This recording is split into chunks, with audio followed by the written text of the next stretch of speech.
Nakita niyo po ba yung relo ko? Hindi ko po kasi mahanap sa kwarto eh. Baka nandito po sa dining room o kaya sa living room. Yung relo mo? Opo. Wala akong nakikitang relo. Eh, maaaring na-misplace mo lang yun, anak. Pero alam mo, saka mo na hanapin yun at baka malate ka pa sa trabaho mo. Oh, halika na, halika na. Oh, pinagluto kita ng paborito mong sinangag na maraming bawang. Di ba paborito mo ito? Natatandaan ko yan. Maupo ka na, maupo ka na. Wow. Ha? Kumain ka na marami, ha? Dati sa pangarap ko lang po ito nangyayari pa. Hindi pa rin ako makapaniwalang nandito na kayo kasama ko ngayon. Wow! Ang sarap. Kumain ka na marami.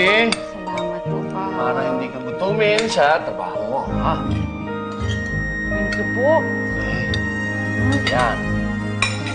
Anak, Paborito ko po. alam mo, naisip ko kasi, gusto ko sanang magbukas ng pwesto sa Tiangge. Eh, para ba may ginagawa ko at para kumikita ako. Pero kailangan ko ng puhunan doon. Mga 50,000. 50,000? Parang ang laki naman yata nung pa. Eh, ano po ba talagang business yan? Tsaka, ano pang ibibenta ninyo? Siguro pa, mas mabuti kung gumawa muna tayo ng business plan at market research. Anak naman, para namang wala kang tiwala sa akin yan. Hindi bali na, anak. Hindi naman kita pipilitin kung ayaw mo eh. Anak, kumain ka na muna dyan, ha? Doon na lang muna ako sa kusina. Ako naman. Bilis naman magtampo ng papa kong pogi. Nagtatanong lang naman po. Sige na, upo na kayo. Siyempre naman, may tiwala po ko sa inyo pa. Kayo naman.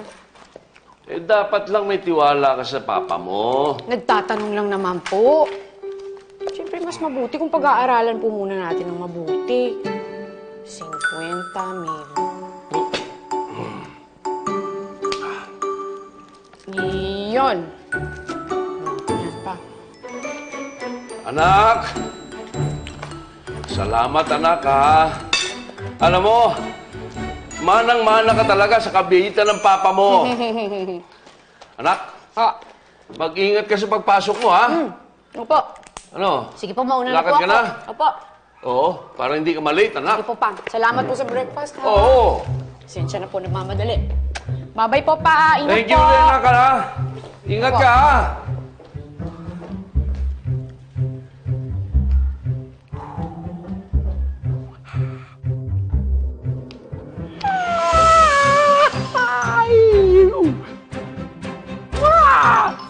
Ang dali pala mag-goyo ng anak ko.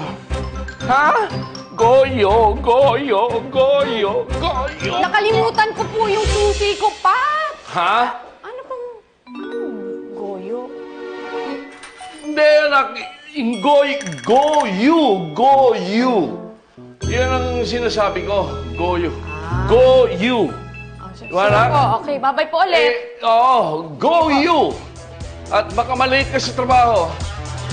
Go you.